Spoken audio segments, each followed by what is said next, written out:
ang pagbisita ng ating mga kapatid sa sementeryo para sa mga mahal sa buhay na namayapa. Guys, idasal natin ang ating mahal sa buhay na namayapa. Ayan o, daming nagtirik ng kandila mga guys o. Ayan. Ito yung sa tatay ko mga guys. Ayan. Roberto Romero. Ito yung may mga bulaklak mga guys o. Yung iba hindi nadalaw ang libingan, siguro malayo. Ito yung mga dumalaw mga guys o. Ating mga kapatid na dumalaw sa mga mahal sa buhay. Ayan.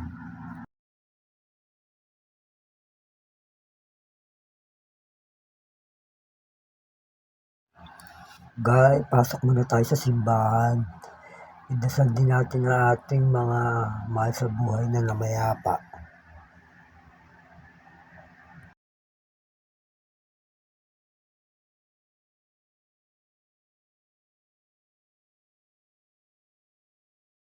Guys, ito yung mga batang nag-Halloween. Sari-sari ang kanilang kasuotan.